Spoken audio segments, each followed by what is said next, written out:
अपनी जगह सही है और सही कह भी रहे हैं। तो मुझे ऐसा लगता है कि डायरेक्ट सेलिंग में कुछ ना कुछ तो ऐसा होता होगा कि जिससे लोग नेगेटिव हैं।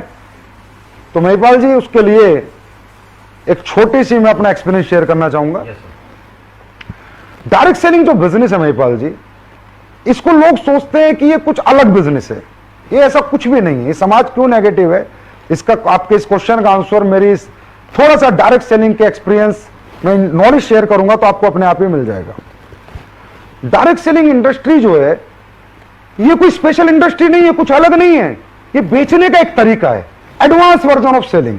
जैसे दुनिया में पहले कैसे बिकता था, एक आदमी दुकान खोलता था, सुबह आता था, अभी भी खोलते हैं, 12 घंटे अपनी दुकान के अंदर आके माल बेच के निकल जाता था। उसी गली उसी मोहल्ले में बिकता था जहां उसकी दुकान थी। फिर किसी व्यक्ति ने एक एडवांस आइडिया, एडवांस वर्जन लाया फ्रेंचाइजी कॉन्सेप्ट का। फ्रेंचाइजी कॉन्सेप्ट, फ्रेंचाइजियां खोल खोल के एक आदमी ने एक जगह से पूरी दुनिया में फ्रेंचाइजियां खोल दी। पूरी दुनिया में फ्रेंचाइजियां खोल दी तो उसका माल एक जगह बैठ के पूरी दुनिया में बिकने लगा। फिर एक आदमी आइडिया लाया कि यार मैन टू मैन सेलिंग भी हो सकती है, मैन टू मैन भी आदमी प्रोडक्ट बेच सकता है, मैन टू मैन भी आदमी चीजों को प्रमोट कर सकता है। तो इसे कहते हैं direct selling, man to man selling. तो ये जो मैन टू मैन सेलिंग है, इसका वर्जन है, इसका स्वरूप है डायरेक्ट सेलिंग। अब जिस आदमी ने बनाया, उसने किस लिए बनाया था? उसने महिपाल जी इसलिए बनाया था, प्रोडक्ट की वजह से बनाया था, प्रोडक्ट बेचने के लिए बनाया था। कुछ ऐसे करने के लिए नहीं बनाया कि भाई कुछ भी बेचो, हवा बेचो।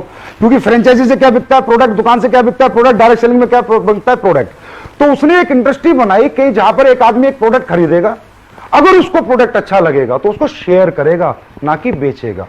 क्योंकि डायरेक्ट सेलिंग के अंदर सेल्समैन नहीं आते, एमबीए बीबीए करे हुए मार्केटिंग वाले लड़के नहीं आते। डायरेक्ट सेलिंग में समाज का एक आम आदमी आता है। एक बूढ़ा भी हो सकता है, एक मां भी हो सकती है, एक बहन भी हो सकती है, एक यंगस्टर भी हो सकता है। उसने कोई मार्केटिंग की स्टडी नहीं की, मार्केटिंग नहीं सीखी, उसे नहीं पता प्रोडक्ट कैसे बेचना है। तो डायरेक्ट सेलिंग जो बिजनेस बनाता, ये शेयरिंग बिजनेस बनाता, सेलिंग बिजनेस नहीं बनाता कि आप कोई प्रोडक्ट खरीदें, अगर आपको अच्छे रिजल्ट आए तो आप उसको शेयर करें। अब उसके बाद ये बिजनेस पिछले 100 साल से पूरे वर्ल्ड के अंदर है। हिंदुस्तान में 96 और 98 में आया। 96-98 में जो कंपनियां इसे लेकर आई, बड़ी अच्छी कंपनियां थी, बिल्कुल इथिकल प्रोडक्ट के साथ ये बिजनेस लेके आई। इंडिया के अंदर उन्होंने शुरुआत करी, बहुत अच्छा रिस्पॉन्स इंडिया में मिला। मतलब गांव गांव लोग डायरेक्ट सेलिंग में जुड़े। 96 में 98 की बात कर रहा हूं महिपाल जी। अब जब ये रिस्पॉन्स उन कंपनियों को मिला तो ऐसा लगा कि हां, हिंदुस्तान के अंदर बहुत बड़ा पोटेंशियल है इस इंडस्ट्री का और बहुत लोगों को एम्प्लॉयमेंट मिलेगा। लेकिन आपको पता है कि हर असली चीज के साथ एक नकली चीज साथ में आती है। हर ओरिजिनल के साथ डुप्लीकेट वर्जन जरूर आता ही आता है। तो जो ओरिजिनल स्वरूप वो लोग लेके आए कंपनी में, अगर आपको वो नाम नहीं लेना चाहूंगा, 2 कंपनी इंडिया की थी, एक इंडिया की एक बाहर की, जिन्होंने इथिकल डायरेक्ट सेलिंग को जन्म दिया अच्छे प्रोडक्ट के साथ। अब जब लोगों ने देखा कि इन कंपनियों की इतना पोटेंशियल है, इन कंपनियों में इतने लोग जुड़ने लग गए, एकदम आतंक मच गया, क्या धंधा आ गया, पैसे कमाने का धंधा आ गया। तो फिर डुप्लीकेट लोग मार्केट में आए और डुप्लीकेट लोगों ने एक चीज देखी, एक उन्होंने आइडिया लिया या कह सकते हो मार्केट का सर्वे किया कि हिंदुस्तान में तो पैसा कमाने का तरीका दे दो तो ही लोग जुड़ जाते हैं। तो उन लोगों ने क्या किया, उन लोगों ने कुछ कंपनियों से सीखा। जैसे एक बाहर की एक कंपनी आई थी, गद्दा बेचती थी, 80,000 का गद्दा 2001-2 में। तो हमारे इंडिया के लोगों ने कहा, जो इंडिया के जो डायरेक्टर बने, बाद में कंपनियां बनी, कि यार 80,000 का गद्दा बिक जाता है 2001 में, उस मंदे जमाने में, तो इसका मतलब हिंदुस्तान में लोग कुछ भी खरीद सकते हैं। क्योंकि हिंदुस्तान की एक मजबूरी है, हिंदुस्तान में अनएम्प्लॉयमेंट बहुत है, एक बात, और हिंदुस्तान इमोशनल कंट्री है, यहां रिलेशन बिकते हैं, रिश्ते बिकते हैं, प्रोडक्ट नहीं बिकते। तो उन लोगों ने क्या किया, जो इथिकल डायरेक्ट सेलिंग शुरू हुई थी, अच्छे प्रोडक्ट बेच के अच्छे पैसे कमाने की शेयरिंग इंडस्ट्री जो शुरू हुई थी, उन्होंने उसको साइड हटाया और कुछ भी हवा ले आए। कोई ऑनलाइन कंप्यूटर एजुकेशन ले आया, कोई वेब स्पेस ले आया, कोई गद्दे ले आया, कोई कपड़े ले आया, ऐसे ऐसे प्रोडक्ट लेके आए जो किसी के काम के नहीं थे। और फिर उन्होंने लोगों के इमोशंस और रिलेशन की ताकत से उन्हें बेचा और कंपनियों ने पैसा बनाया, लीडरों ने भी पैसा बनाया। लेकिन वो पैसा कंपनियों लीडर बनाते गए पर समाज का एक बहुत बड़े वर्ग को नेगेटिव करते गए। कैसे?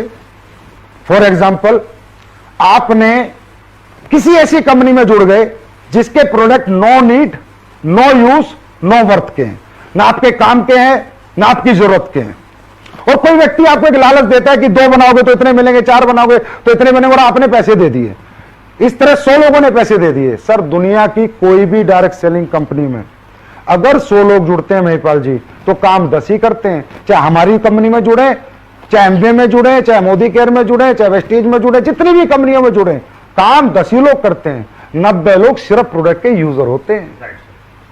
तो जब उन कंपनियों ने जिन्होंने सिर्फ हवा बेचने का धंधा बनाया, लोगों के रिश्ते बेचकर पैसे कमाने की सोच बनाई, रिलेशन के साथ खेला, इमोशन के साथ खेला, उन कंपनियों के प्रोडक्ट जब 100 लोगों को बेचे गए, तो जो 90 लोग थे ना, जिन्होंने एक्साइटमेंट में खरीद लिए, और जब वो प्रोडक्ट उनके काम पे नहीं आया ना, तो उन्होंने टांड पे फेंक दिया और फिर गाली देनी शुरू करी उस व्यक्ति को जिसने उनको वो प्रोडक्ट दिया था। फिर कहना शुरू किया, ये बेकार काम है, ये जोड़ने का काम है, ये कंपनी वाले मूर्ख बनाते हैं, बेवकूफ बनाते हैं। और वो 10 लोग जो हर कंपनी में 100 में से 10 काम करते हैं, उन्होंने झंडे उठा लिए, मालाएं पहनाई, बुके दिए, वो कहते हैं पॉजिटिव इंडस्ट्री, अच्छी इंडस्ट्री है। मतलब हमने 100 लोगों को जोड़ा, 90 को नेगेटिव किया, 10 को पॉजिटिव, 90 को नेगेटिव, 10 को पॉजिटिव। अल्टीमेटली इन कंपनियों की वजह से, जिनके प्रोडक्ट लोगों की जरूरत के नहीं है, जिनके लोगों की नीड के नहीं है, और लोगों को जो लालच देखकर अपने साथ जोड़ लेते हैं, और फिर वो लोग काम तो करते नहीं है और प्रोडक्ट उनके काम का नहीं होता, तो वो जो वर्ग है समाज का, वो बहुत नेगेटिव है इस बात को लेके। तो असली जो नेगेटिविटी है वो यहां से शुरू हुई। मतलब हम ये समझ पा रहे हैं कि डायरेक्ट सेलिंग का जो स्वरूप था वो कुछ और था, लेकिन हिंदुस्तान के लोग इमोशनल हैं, हिंदुस्तान के लोग अपनों पे भरोसा करते हैं। यहाँ पे प्रोडक्ट नहीं बिकते, फेस बिकता है, फेस वैल्यूज बिकती है। उसकी वजह से लोगों ने यहाँ के लोगों को यूज किया, और एक बहुत बड़ा तबका जो नेगेटिव हुआ, उसके पीछे लोग जिम्मेवार नहीं है, कहीं ना कहीं कोई कंपनी जिम्मेवार है। जैसे कि आपने देखा होगा, हिंदुस्तान में धनलक्ष्मी यंत्र, बजरंग बली यंत्र, शनि